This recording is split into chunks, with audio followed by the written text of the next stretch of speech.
बोलना पड़ेगा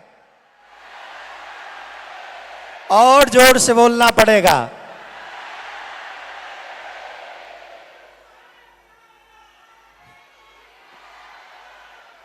अरे रुक जा, अब रुक जा, मुंह कहलंदे, समय आगे कथा भी होनी है। हाँ, सिर्फ तुम्हारे जयकारे नहीं होने। दो तीन बातें मैं काम की आपको कह देता हूं।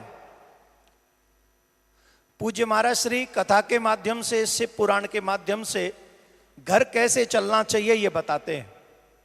आप देखेंगे कि आजकल सबसे ज्यादा प्रॉब्लम हमारे घरों में हो रही है। परिवार टूट रहे हैं, युवान पीढ़ी मनमर्जी कर रही है। अगर हम मर्यादा में नहीं रहेंगे, अगर हम शास्त्रों की मर्यादा नहीं मानेंगे, तो आप सच मानिए हमारे परिवार सुरक्षित नहीं रहेंगे।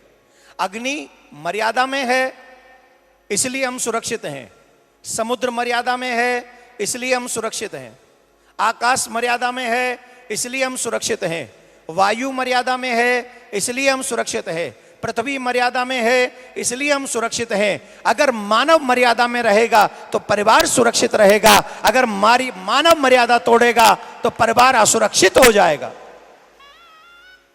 आज हमारे बच्चों को रामायण गीता का बिल्कुल भी ज्ञान नहीं है।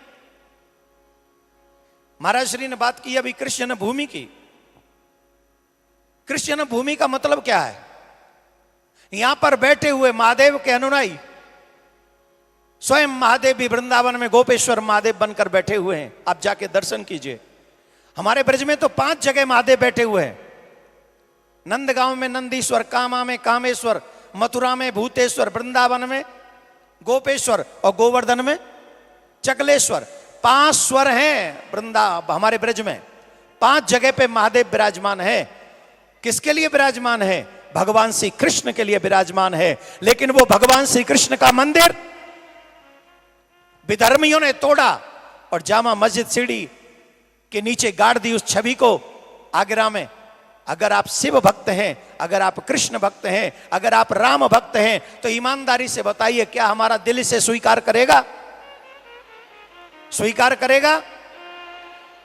तो वहां राम मंदिर की तरह कृष्ण मंदिर बनना चाहिए कि नहीं? जोर से बोलो, बनना चाहिए कि नहीं? कौन कौन चाहता है बनना चाहिए? जरा जोर से।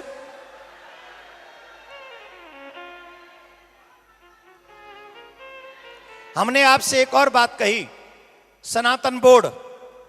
सनातन बोर्ड का मतलब क्या है? बहुत से लोगों को पता नहीं है। सनातन बोर्ड इसलिए जरूरी है, जब हिंदुस्तान का बंटवारा हुआ तो पाकिस्तान बना, लेकिन जो मुस्लिम यहां से जा रहे थे उनकी प्रॉपर्टी को मुसलमानों को देने के लिए वक्फ बोर्ड बना दिया, और जो पाकिस्तान से हिंदू आ रहे थे उनके लिए कोई बोर्ड नहीं बना।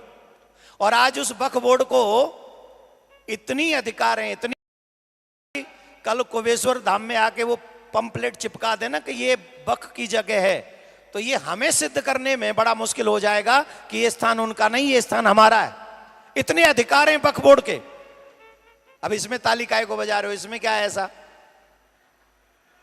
इसमें तो रोने वाली बात है। ये क्या, आप क्या चाहते हो? ये स्थान मेरा, स्थान आपका, स्थान आपका, घर सब चला जाए।